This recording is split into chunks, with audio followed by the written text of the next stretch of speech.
title, When Love Breaks, Kamsy's Regret. Alright, you beautiful people, welcome back to my channel African Tales by Ify. Hope you've got your listening ears polished and trust you've grabbed that bottle of chilled Zobo. Today, we're packing our imaginary bags and heading back to the vibrant heart of Nigeria for another story. This one's got twists, turns, and maybe a tear or two. You know how we roll. So find your comfiest spot, maybe grab a mini-me chin-chin if you've got some handy, and let's get this story party started. Today's story is titled When Love Breaks, Kamsy's Regret. Kamsy, 35, was the pride of Abuja. Tall, striking, blessed with eloquence and charm.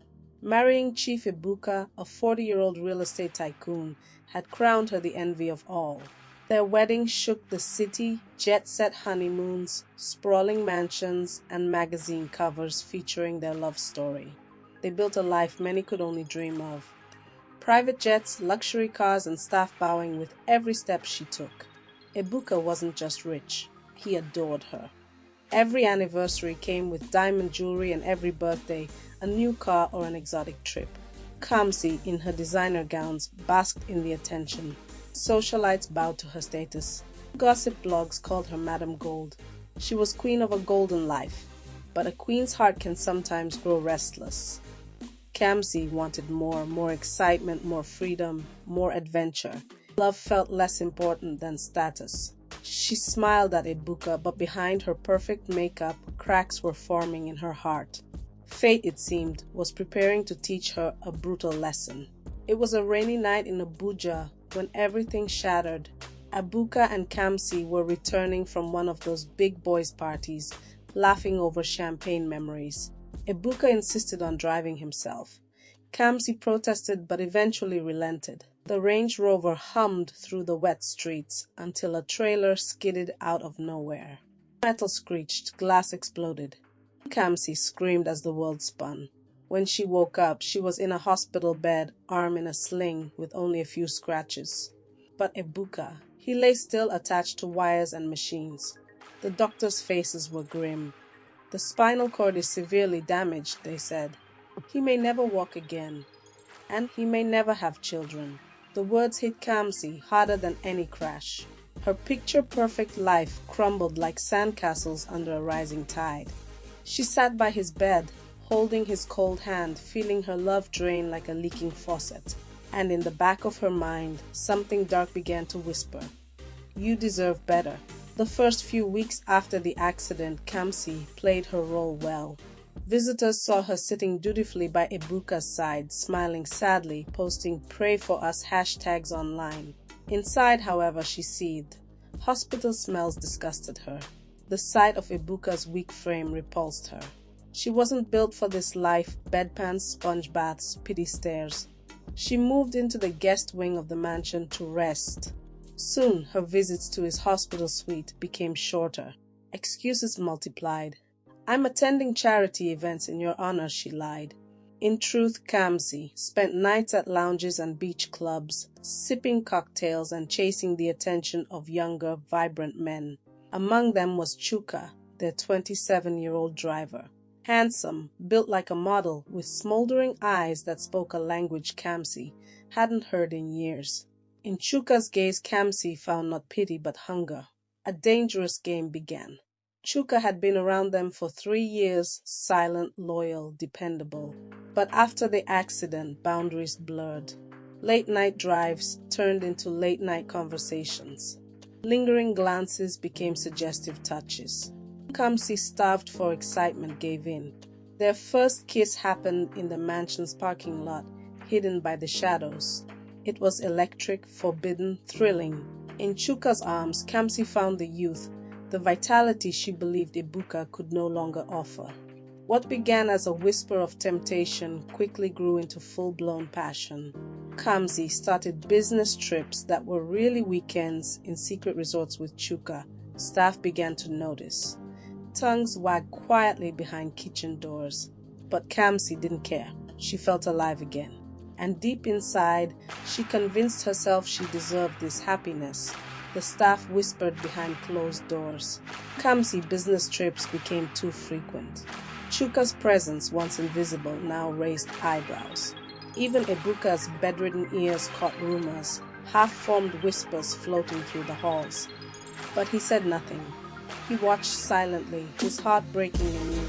One evening, his trusted old steward, Baba Danjuma, approached him with trembling hands. "Oga," he said, voice low. "Your madam, she forgets herself these days." Ibuka only nodded weakly. He already knew. He could feel it in the way Kamsy's kisses stopped, the way her laughter no longer lit the room. But he also knew something Kamsy didn't. Broken bodies could sometimes heal, and broken hearts, they could rebuild. It started one rainy evening. Alone, Ibuka struggled to lift his foot slightly and it twitched, just a fraction, but it was enough to reignite a fire in him. Every night in secret he pushed himself, lifting, stretching, screaming into pillows from the pain. He bribed a discreet physiotherapist to visit him at night. The progress was slow, agonizing, but step by step strength seeped back into his bones. First, he could sit unaided. Then he could stand shakily like a newborn calf that no one knew. Not Kamsy, not Duka, not even Baba Duma. Ibuka was plotting the greatest comeback they would ever witness. It happened on a Sunday afternoon when Kamsy thought Ibuka was asleep. She and Chika, careless in their lust, stumbled into the guest lounge, laughing, kissing. They didn't notice the slight creak of the master bedroom door. They didn't see Ibuka, standing, leaning on a cane, watching from the shadows. His heart shattered again. But he showed no emotion, no confrontation, no drama. Instead, he called his lawyers, quietly, calmly, ruthlessly. Within weeks, Kamsy's world began crumbling. Bank accounts she once flaunted were frozen. Credit cards declined embarrassingly at boutiques. Her luxury cars were quietly repossessed. Invitations to elite events stopped coming. The mansion she paraded on Instagram transferred entirely into Ibuka's personal trust.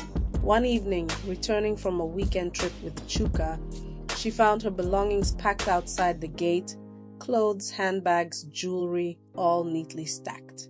And standing there, regal despite a slight limp, was Ibuka. No words, just a cold, devastating stare that said everything. Kamsy fell to her knees.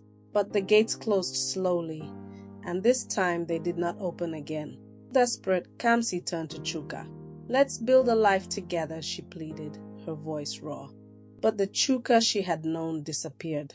Without access to Chief Ibuka's money, Chuka's devotion evaporated like morning dew. He moved on swiftly to a younger, richer girl from Victoria Island, flaunting his new catch on social media.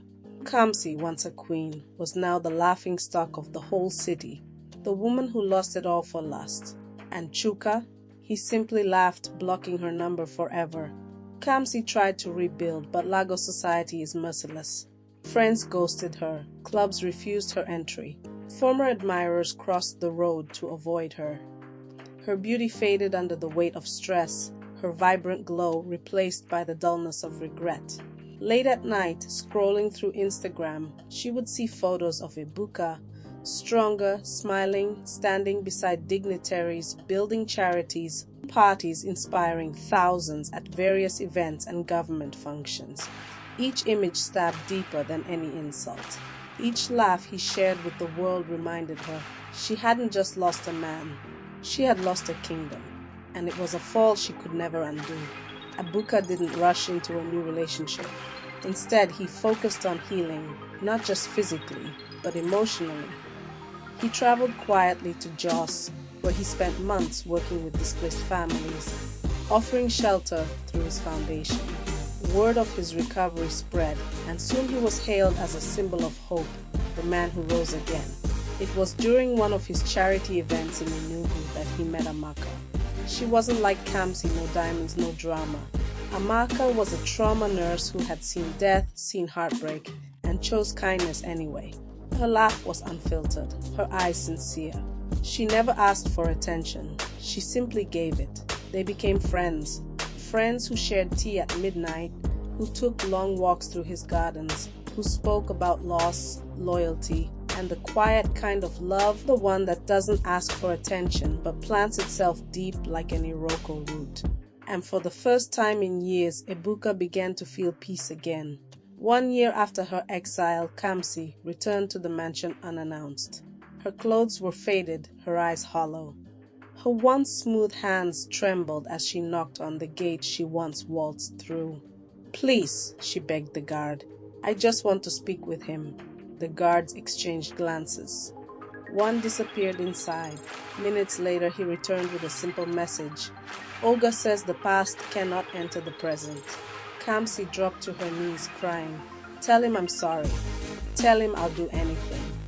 But Ibuka was done listening. Some bridges are not meant to be rebuilt. Some goodbyes are permanent. Meanwhile, Chuka's lifestyle began catching up to him. The women, the fraud, the greed, it all unraveled. He was arrested in a sting operation after swindling a businesswoman. Newspapers splashed his name across headlines. Former Chiefs driver nabbed in Naira scam. In his mugshot, Kamsy barely recognized the man she once risked everything for. He looked tired, broken, used. And for the first time, she realized she hadn't just betrayed Ibuka. She had betrayed herself. When Ibuka and Amaka announced their engagement, the news broke the internet. But the wedding itself was intimate, held under the stars in a quiet garden surrounded by only family members, close friends and orphans whose lives Ibuka had changed. There were no gold-plated invitations, no Instagram hype, just love, laughter, and healing. And when Amaka whispered her vows to him, there wasn't a dry eye in the room. "I didn't choose a rich man. I chose a kind one. I chose the man who rose when the world thought he'd fall." That night, Kamsy watched the wedding live stream from a friend's phone in a noisy salon. She said nothing. She just wept quietly into her scarf. 2 months later, Ibuka unveiled a new rehabilitation center for spinal patients. At the entrance, a plaque read, "This center is dedicated to those who were broken, but never gave up. Betrayal does not end you, only bitterness can. Rise again." Kamsy never entered that building, but her name became a cautionary tale whispered across cities. Don't be another Kamsy. And every time someone asked Ibuka about the past, he smiled and replied, "Sometimes you have to lose what you think you want to gain what you truly need." Kamsy's days stretched into painful weeks. With nowhere left to go, she began hawking second-hand scarves in the bustling Onitsha market. Once a queen draped in silk, she now dodged Okada and Kik riders and shouted for customers under the punishing sun. Those who recognized her whispered and shook their heads, some laughing cruelly. At night, she would return to a cramped one-room apartment she shared with 4 other women. Gone were the chefs, the maids, the marble bathtubs. Her pillow was now her palm. She often lay awake, her mind replaying the moment she chose lust and vanity over loyalty. Every passing day crushed her spirit a little more. Sometimes she caught herself staring into broken mirrors asking, "Who am I now?" And the reflection had no answer. Ibuka's life, meanwhile, became a story for the books. He was no longer just a businessman. He became a symbol, the face of resilience, loyalty, and forgiveness across Nigeria.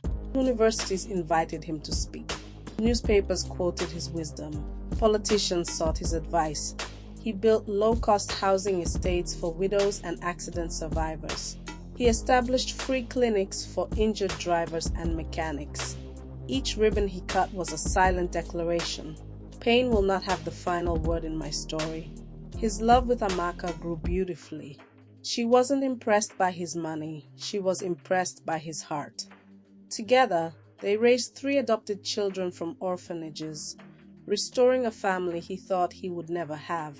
Ibuka wasn't just surviving anymore. He was thriving, becoming a king without a crown. One fateful afternoon, while supervising a new housing project, Ibuka and his convoy passed through Onitsha Market. Stuck in traffic, his tinted window rolled down slightly for air. That's when he saw her, Kamsy.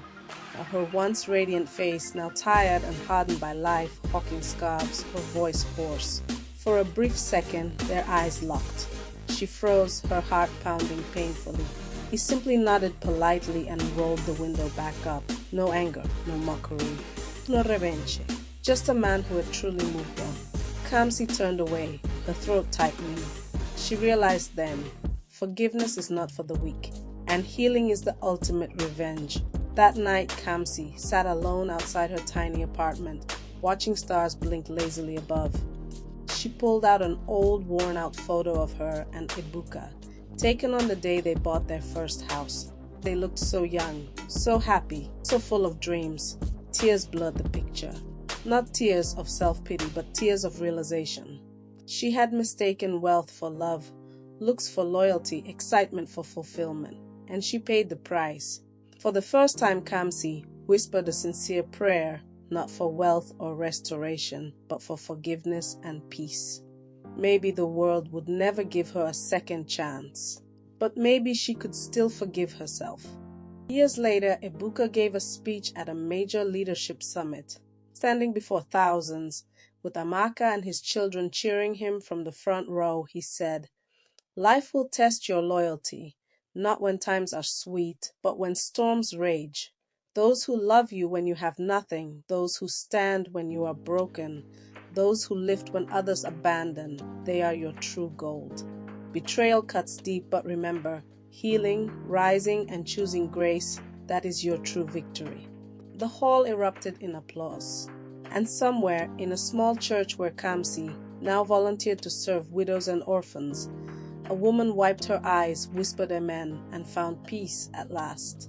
Because sometimes losing everything is how you finally find yourself. Life lessons from Kamsy's regret. Loyalty matters more than luxury. A beautiful heart outshines a beautiful face. Fame fades, but character lasts forever. Never betray someone who stood by you when you were weak. Forgiveness heals faster than revenge ever could. And so, my wonderful friends, our story reaches its gentle close, like the soft hush after a joyful dance or the last lingering notes of a sweet melody under the African sky. If this tale sparked a little joy, a moment of reflection, a drop of tear, a streak of sadness, or even just a tiny giggle, then its purpose is served. Don't let it fade away like footprints in the sand. Share it with someone, perhaps? And if you're keen for more journeys into the heart of storytelling, make sure to stick around. Until our paths cross again through another tale, may your days be filled with wonder and your nights with stories whispered on the breeze. Keep the spirit of storytelling alive. All right.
Hey there, welcome back to my channel.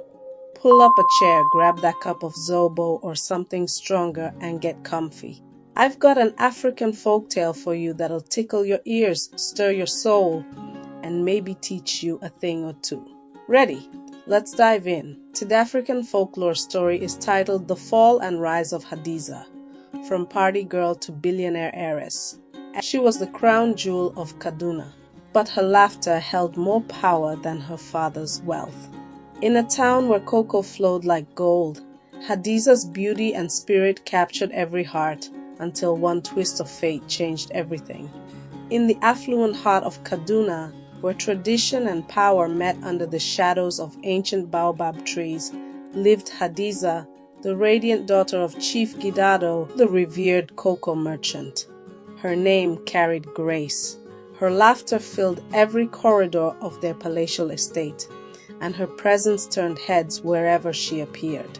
Known to all as the Diamond Princess, Hadiza was born into wealth and spoiled by abundance.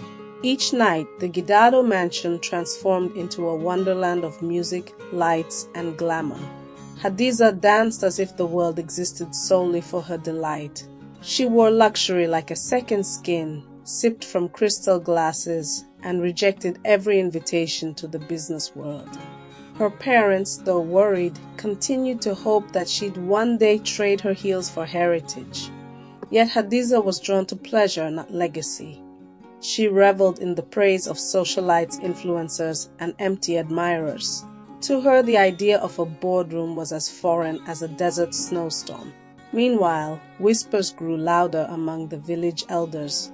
The Diamond Princess dazzles, but even diamonds crack. Her father, Chief Gidado, remained patient, but her mother's words hung like an omen.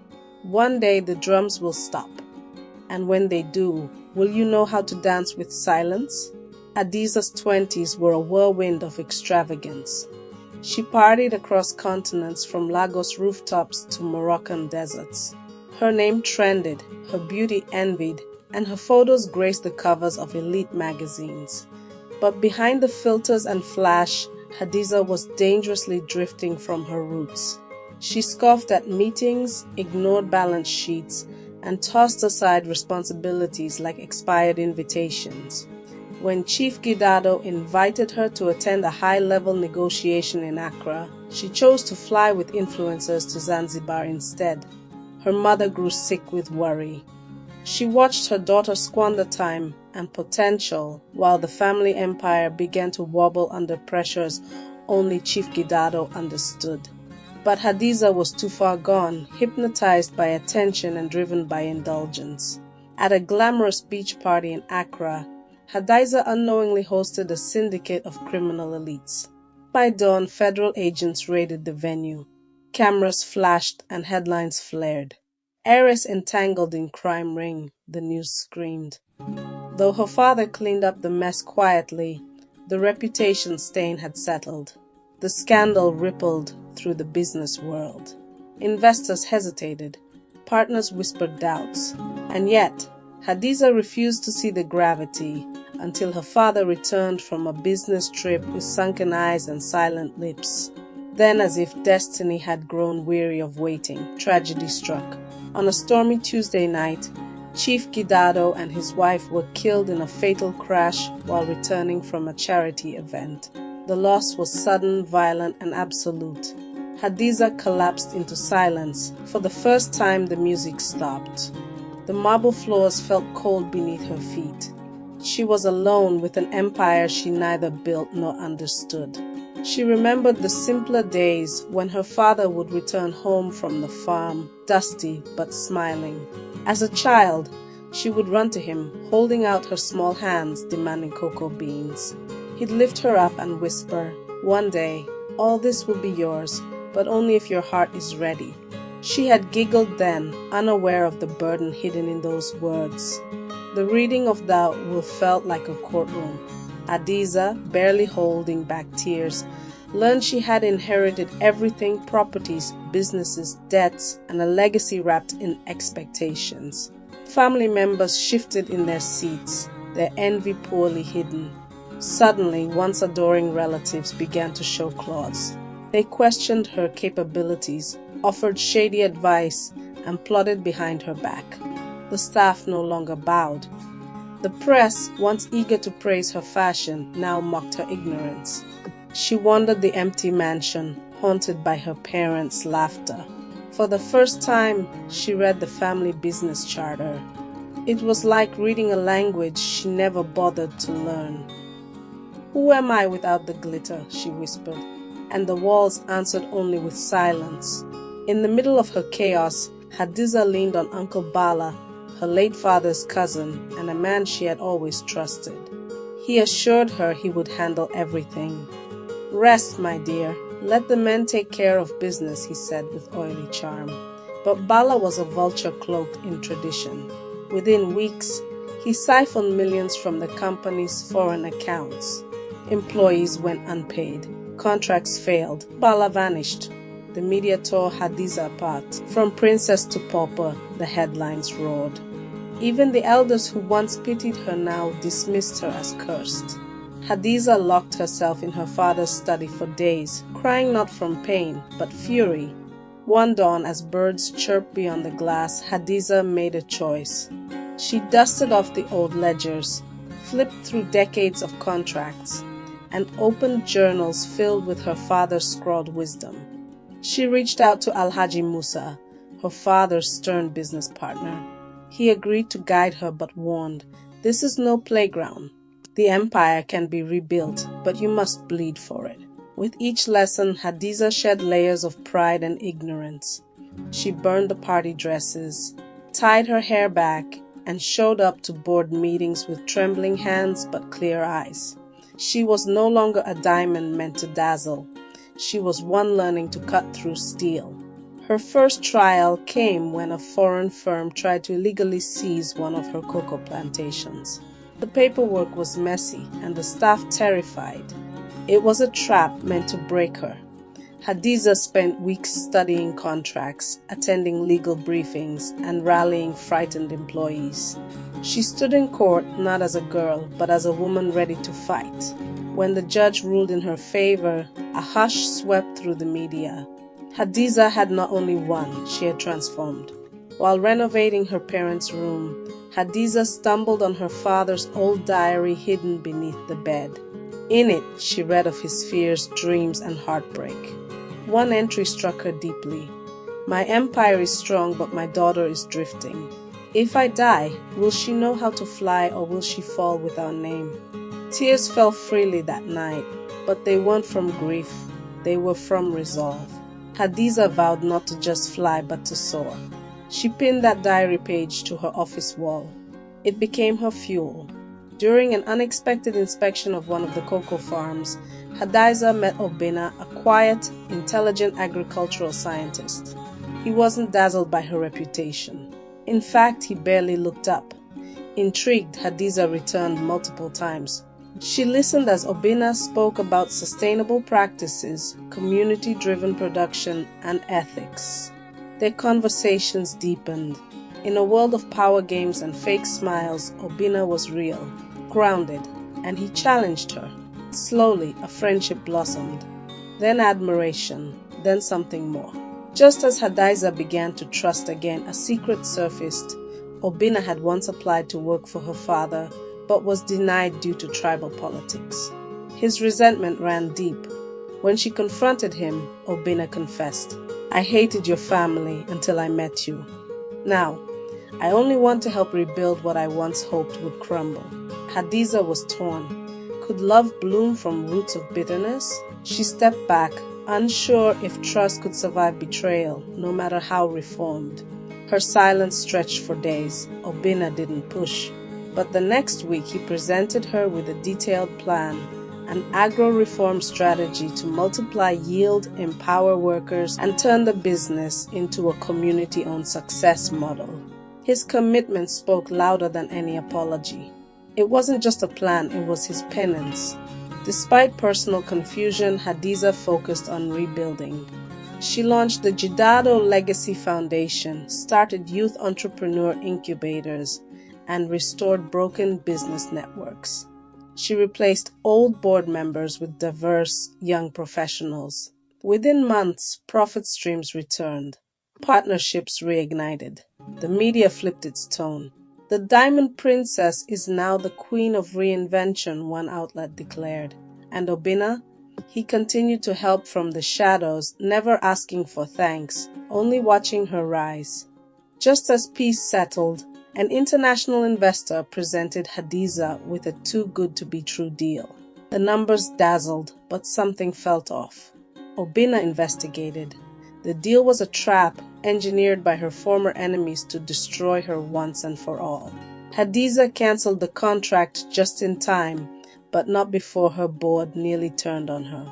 That night she realized, the higher you rise, the sharper the knives become. She thanked Obinna, and this time, she kissed him. With love blooming and her empire stabilizing, Hadiza turned to rebuilding trust with her workers, villagers, and even estranged relatives. She initiated welfare programs, hosted open forums, and restored village roads in her family's name. Trust, once shattered, began to heal. The elders who once whispered now greeted her with bowed heads. The girl they once doubted now walked like her father, with purpose. Hadiza had not only rebuilt a business, she had resurrected her bloodline's honor. On her 40th birthday, Hadiza threw one final celebration, not of wealth but of legacy. Farmers, staff, youths, and partners gathered beneath lanterns that told her story. She gave no speech. Instead, she read her father's final diary entry aloud. When she finished, there was silence. Then a roar of applause. Obinna stood beside her, now her partner in life and legacy. And as fireworks lit the Kaduna sky, Hadiza danced, not for cameras, but for her soul. She had finally found her rhythm. Months later, an anonymous letter arrived. It claimed that Chief Gidado's accident may not have been so accidental after all. It implicated key former board members, some of whom had recently resurfaced. One name stood out, Folarin, a former deputy to her father, now a respected politician. Hadiza's world tilted again. The empire she thought she saved might have been built on betrayal far deeper than she imagined. She confronted Folarin at a public gala, cornering him with poise. "What would my father think if he saw how you profited from his death?" she asked. He didn't deny it. He simply whispered, "Prove it," and walked away. She looked at Obinna and whispered, "Are you ready to help me uncover the truth?" He nodded, gripping her hand. Hadiza smiled, not because the journey was over, but because she had finally become the kind of woman who could walk into any fire and come out queen. And that, my dear friend and listener, is how the tale ends. Just like the last drop of palm wine in the calabash, or like the final ember in the fire, it leaves a little warmth behind. If you smiled, sighed, or learned something new, don't keep it to yourself. Share the story, subscribe, and come back for more. Until next time, keep your ears open and your heart even wider. Stay storytelling.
Welcome to my channel, African Tales by Ife. Today's story is titled Adora and Chika, a village love story. In Umuoma, a village nestled between golden hills and ancient trees, time moved with the rhythm of drums and stories. The air was alive with the scent of roasted maize and the freshness of earth after rain. Children raced barefoot through red dirt paths, women hummed as they stirred clay pots, and old men shared palm wine under the shade of the ancient Iroko. Life here wasn't loud, but it was deep. One evening during a rare lunar eclipse, the entire village gathered beneath the Iroko tree to hear the prophet speak. The moon turned crimson, casting an airy glow across the land. Papa Oje, the village's aged and revered prophet, stood tall with his curved staff. His voice, though thin with age, echoed like thunder. True love will arrive on the night of the palm wine moon glows brightest, but only if both hearts are humble. Some villagers clapped in amusement, others scoffed, but deep within the crowd stood a young man named Chika, who held those words as gospel. He was the village's most sought-after palm wine tapper, just like his father and grandfather before him. Many palm wine lovers used to travel to Umuoma village just to purchase his palm wine, so he made quite some money from selling palm wine to Umuoma village, neighboring villages, towns and cities. His heart thudded in his chest, not from belief in faith alone, but from the quiet yearning that lived in the corners of his simple life. To most, the prophecy was folklore, something to chuckle about while sipping wine. But for Chika, it was a seed planted deep within him. Each time he tapped a tree, he wondered if the moon that watched him was the one spoken of in the prophecy. And so he waited, not idly, but with purpose.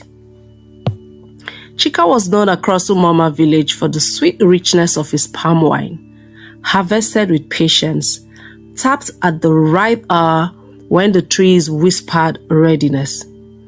He lived in a humble bungalow on the village's edge, surrounded by a small vegetable garden, farmlands filled with tall palms that danced in the wind like spirits in motion. His life was quiet, rhythmic, and purposeful. He often walked alone, barefoot, carrying calabashes on his head, nodding politely to elders, and greeting children with silent, warm smiles. Villagers liked him. They respected his gentleness, but pitied his solitude. Love's fool, his friends called him, half teasing, half wondering when he would finally find a companion. But Chika wasn't bitter. He found joy in simple things. The way the morning light painted the leaves, how silence settled over the river at dawn, and the stories trees seemed to tell when the wind passed through them. He poured his heart into every gourd of wine, believing that someday someone would understand the language of his silence. Though he never said it aloud, Chika believed the prophecy would come true. The moon would glow, the calabash would sing, and his heart would finally find its. Until then, he would wait, not as a man without love, but as one preparing for it. Far away in Onitsha, the city pulsed with the noise of ambition. There, Adora had built a name for herself as a fashion designer, fierce, brilliant, and unapologetically bold. Her fabrics lit up runways, her name filled town gossips, and her social media buzzed with admiration. But behind the applause, her spirit was tired. Her last relationship had drained her, The man loved how she looked, not who she was. In public, he showed her off like a medal.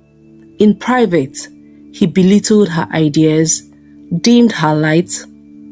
When it ended, Adora wasn't just heartbroken, she was exhausted. She craved silence, truth, and something real. And so she returned to Umuoma, the village of her late mom, Ngozi. She hadn't been there since childhood, but the name alone gave her a sense of stillness. When she arrived, the villagers watched with a mix of awe and skepticism. She was stylish, striking, an obvious outsider, but her eyes held something ancient, something the land recognized. Adora didn't fit in. She wandered the riverbank, drew sketches in the sand, and listened to the wind as if remembering a song from long ago. She didn't know it yet, but the village was not the only one observing her. The man who had been waiting had noticed her also. Chika saw her first at the river, when morning fog hung like breath over the water. She was crouched at the bank, washing a vibrant wrapper. Her laughter spilling across the surface like ripples. Her arms were strong, her movements unbordered, her bangles clinked with a music of their own. He stood frozen, calabash in hand, mesmerized. The light caught her face just right, and for a moment, Chika forgot how to move. Then his foot slipped slightly on the wet stone, and the calabash tilted dangerously. Adora looked up. Their eyes met. She smiled, not out of politeness, but curiosity. Later that day, fate crossed their paths again. At the market, Adora stood in front of Chika's stall, inspecting his neatly arranged palm wine gourds. "Your wine made my uncle sleep like a baby," she said with a smirk. "Then I owe him a second round," Chika replied, nervous and flushed. Her laugh, free and golden, felt like a sunrise. From that moment, something invisible yet undeniable began to form between them. Not love, not yet, but a thread. Thin, delicate, curious, and neither of them pulled away. They began noticing each other often, too often to be a coincidence. At the stream, during morning walks, beneath the Iroko tree during sunset storytelling sessions where community members gathered to gist and gossip. Adora spoke of city lights, events and shows, and how silence had become her favorite luxury. Chika spoke of moon cycles, winemaking, and the lessons trees taught those who listened. They were opposites in so many ways. She wore color like armor. He wore humility like skin. Yet in their differences, they discovered a rhythm. Her stories made him laugh. His silences gave her peace. Villagers whispered, "She won't stay," they said. "He's not enough for her." But Chika didn't listen. For the first time in his life, he didn't shrink away from possibility. And Adora, who once thought love was reserved for fairy tales, found herself staying longer each time they met. What they were building wasn't fast. It wasn't dramatic. But it was true, like slow fire under a clay pot. It was becoming something that could last. When the full moon rose golden over Umuoma, the villagers murmured in hushed tones. "The palm wine moon," the elders said. "The prophecy stays again." It hung low and heavy in the sky, glowing like a sacred eye. Drums played softly, children danced barefoot, and Chika took it as a sign. That day, he prepared a special brew infused with honey, ginger, and the laughter of his late father, whose memory guided his hands. He wrapped the calabash in banana leaves and walked under moonlight to Adora's compound. She opened the door in a simple wrapper, her face glowing in the soft light. "Palm wine delivery?" she teased, leaning against the doorway. "Only for queens," he replied, offering the god like an offering to a queen. They sat on a woven mat beneath the stars, the palm oil god passing between them like a sacred bond. They spoke about old heartbreaks, about dreams they hadn't told anyone else. When silence came, it didn't feel empty. It felt complete. That night, their hearts didn't just open, they met. From her veranda, Mama Nkem, Adora's grandmother, watched the pair with the quiet smile of someone who had loved and lost and loved again. She saw the way Adora leaned into Chika's voice, the way Chika looked at her like she was the only story he wanted to read. The next morning, Mama Nkem called Adora aside. She handed her a small carved calabash and said, "Do you know what it means when the calabash sings?" Adora, amused, raised an eyebrow. "It means a love deeper than roots is growing." Adora laughed, brushing it off. But that night, as she lay in bed, her fingers traced the calabash. Something inside her shifted. For the first time in years, she felt safe and sane. She wasn't the brand. She wasn't a name. She was just Adora. And for Chika, the days began to carry a quiet joy. Her laughter echoed in his ears long after she left. His hands walked faster. His wine tasted sweeter. Something in his life, something in him was changing. Their growing love, however, was soon tested. One afternoon, a black SUV rumbled into the village square, breaking the slow rhythm of Umuoma. From it stepped Kene, Adora's ex-fiancé, confident, polished, perfumed with arrogance. He approached Adora near the well, his voice low and smooth. "You belong in the city," he said, "not among goats and palm wine gods." He spoke of money, of fame, of the life they could have still together. He didn't come to ask, he had come to claim. Chika saw them talking from a distance. He didn't interrupt. He didn't confront.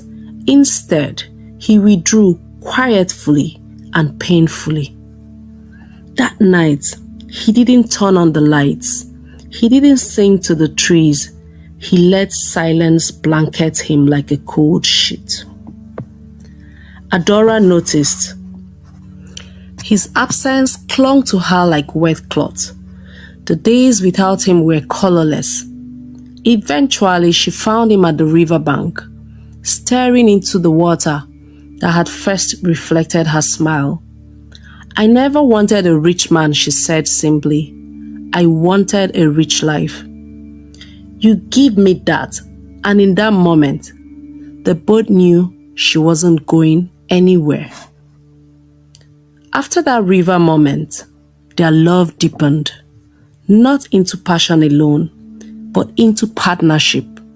Adora began tailoring from a small stall beside Chika's stall. She designed wrappers with roots and stories, stitching in symbols from Umuoma's hills and drums. Her art spoke the language of her healing. Chika, who once walked alone, now shared his days with her. They stretched fabrics on wooden frames, argued about design colors, laughed at the smallest things. He learned the names of Ankara patterns. She learned to climb trees barefoot, to smell the sweetness in fresh sap. Villagers watched their bond with a new kind of awe. Children called them the artist and the tapper. Elders nodded quietly. Even nature seemed to acknowledge them. Flowers bloomed brighter near their bungalow, and birds built nests close to their doorway. But like all love stories worth telling, theirs was not without a fire. One hot afternoon, Chika noticed Hadiza swaying with exhaustion. "You've been tired. Maybe rest today," he said gently. Her eyes flashed. "Don't tell me how to chase my dreams." That night, they turned their backs to each other. The silence was thick. By morning, their anger had softened. In the hush of sunrise, they reached for each other's hands. No words, just fingers intertwining. "I'm scared of losing you to the world," Chika whispered. "And I am scared of losing myself to smallness," Adora replied. They didn't need to be perfect. They just needed to return to each other. Until one morning, Adora woke with dizziness and warmth in her chest. At first, she blamed the sun, but Mama Nkem saw her, tilted her head and asked, "Are your feet swelling?" Adora's breath caught. That evening, she and Chika walked back to the river where it all began. She placed his hands gently on her belly and whispered, "We are not alone." His eyes widened, then softened. The world for a heartbeat paused with them. Pregnancy came with questions, fear and whispers. Some villagers doubted she could handle rural motherhood. Adora faced nausea, strange cravings and restless nights. But Chika was constant, gathering herbs, telling stories, humming lullabies to her belly. Together they prepared not just for a baby, but for a whole new chapter. The baby came early. On a night the skies broke open and the universe seemed to dance with thunder. Rain pounded the roofs. The midwife was away. Panic gripped the village like a fist. But not Chika. He lit the fire. Boiled water whispered steady strength into Adora's ears. Mama Nkem took charge, her voice calm and powerful. In the chaos, Adora screamed, then gasped, and finally cried with relief. Their son entered the world, wailing and whole, eyes wide, fist curled, heart strong. They named him Obinna, father's heart. The name felt like a promise, a legacy, a beginning. Parenthood was a new rhythm, soft and wild. Chika tapped less, spending more time rocking Obinna to sleep. Adora tailored part-time, pausing to sing between stitches. Their love shifted again, no longer about longing, but loyalty. No longer about dreams alone, but duty shared. 1 year later, the palm wine moon returned, bigger, brighter, more golden than ever. Umuoma gathered once again in the village square, drums echoing against the night. Adora wore a white wrapper, her hair adorned with cowries. Chika played the talking drum, a rhythm pulsing from his chest to his fingers. Obinna, in Mama Nkem's arms, clapped along. The villagers danced. The prophet, now aged and slow, stepped forward and looked upon them. The prophecy, he said, his voice breaking like old clay, was never about finding love. It was about becoming it. And from that night on, whenever the moon battered Umuoma in gold, lovers would whisper in hopeful hush, "May we love like Chika and Adora, true, rooted, and without fear." At this point, I will share my final reflections and worthy lessons on this story. Love doesn't require grand gestures, only consistency and care. True wealth is found in shared purpose and peaceful companionship. Community blossoms when we lead with humility and intention. Building a life together means choosing one another every day. Simplicity is not lack. It is clarity, peace, and rootedness. Love doesn't need luxury, just presence, patience, and purpose. Healthy love is partnership, not possession. Small beginnings can birth big destinies. Honest communication heals most wounds. Legacy is not just in children. It is in how we love. Love thrives in simplicity. True connection isn't measured by wealth or status, but by genuine presence. Humility and courage attract lasting relationships. Chika didn't pretend, and Adora didn't settle, but chose each other with open hearts. Healing comes in unexpected places. A rural village held more love than a bustling city could ever. Thank you for listening and stopping by. And please pop your thoughts into the comment section. Until next time, see you. Bye.